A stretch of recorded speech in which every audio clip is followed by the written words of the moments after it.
12 नवंबर 1996। हरियाणा का एक शांत इलाका चरखी दादरी। शाम ढल चुकी थी और रात धीरे धीरे अपनी जगह बना रही थी। घरों में रोशनी जल चुकी थी, लोग अपनी रूटीन जिंदगी में बिजी थे और आसमान बिल्कुल नॉर्मल लग रहा था। लेकिन कभी कभी सबसे बड़े डिजास्टर्स वही होते हैं जहां सब कुछ बिल्कुल नॉर्मल लगता है। 6:40 पे एक अचानक चमक आती है, फिर जोर से धमाका। आज की कहानी की शुरुआत होती है 2 फ्लाइट से। पहला एयरक्राफ्ट था सऊदी अरेबियन एयरलाइंस फ्लाइट 763 जो दिल्ली से सऊदी अरेबिया जा रहा था।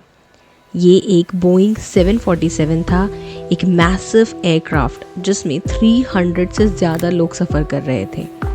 और दूसरा एयरक्राफ्ट था कजाकिस्तान एयरलाइंस फ्लाइट 1907 जो दिल्ली लैंड करने के लिए डिसेंड कर रहा था।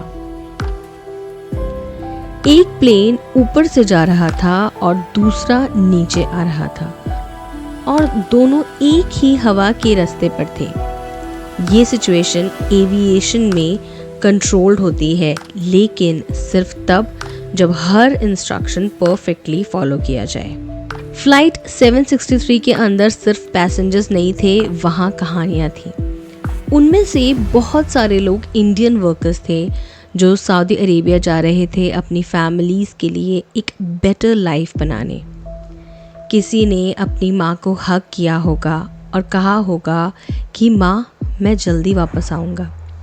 किसी ने अपने बच्चे को प्रॉमिस किया होगा कि अगले साल उसके लिए साइकिल ज़रूर लाऊंगा।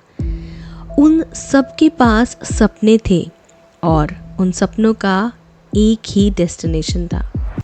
कॉकपिट में कैप्टन खलीद अल सुबैली कामली इंस्ट्रक्शंस मॉनिटर कर रहे थे। उनके लिए ये एक रूटीन क्लाइंब था, सब कुछ नॉर्मल लग रहा था और एयरक्राफ्ट परफेक्टली बिहेव कर रहा था। को पायलट उनके साथ चेकलिस्ट फॉलो कर रहे थे और दोनों एक स्मूथ डिपार्चर एक्सपेक्ट कर रहे थे। वहीं दूसरी तरफ कजाकिस्तान फ्लाइट में एक कॉकपिट में थोड़ा सा प्रेशर था। उनका एयरक्राफ्ट डिसेंड कर रहा था और दिल्ली अप्रोच बिजी था। और सबसे प्रॉब्लम वाली बात ये थी कि उनकी इंग्लिश स्ट्रॉन्ग नहीं थी और ATC के इंस्ट्रक्शंस को समझने के लिए उन्हें बहुत ज़्यादा एफर्ट लग रहे थे।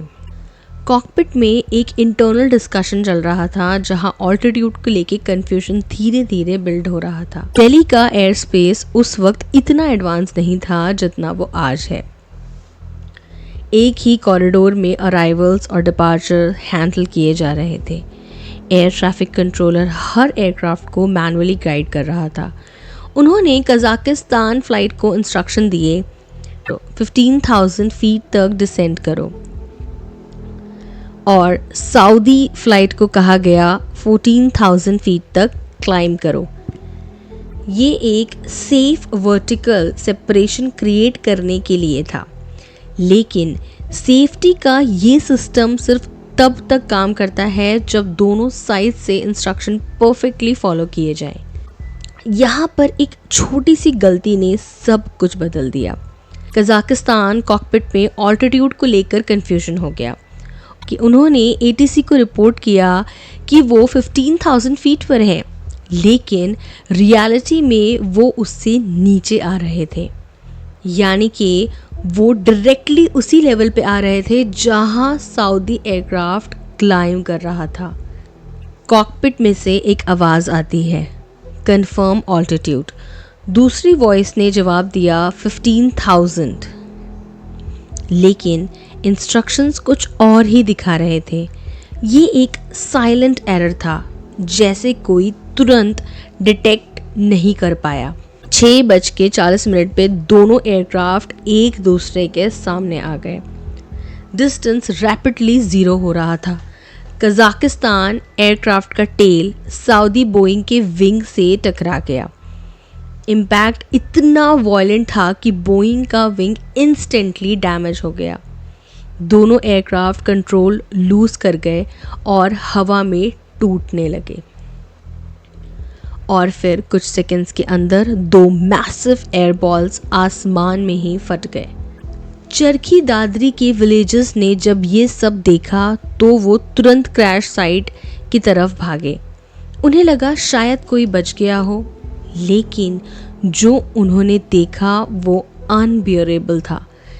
डेब्रीज किलोमीटर्स तक फैल चुकी थी। सूटकेसेस, कपड़े, पासपोर्ट्स और इंसानों के रिमेन्स। वहाँ कोई भी सर्वाइवर नहीं था। इसके बाद शुरू होती है इन्वेस्टिगेशन, जहाँ पे हर सेकंड को रिकंस्ट्रक्ट किया गया। वॉइस रिकॉर्डिंग एनालाइज की गई, रडार डेटा स्टडी किया गया। एक्सपर्ट्स ने एक एक डिटेल्स को डिकोड किया। तो चलिए देखते हैं कि आखिर क्या फाइंडिंग्स थी इन एक्सपर्ट्स की।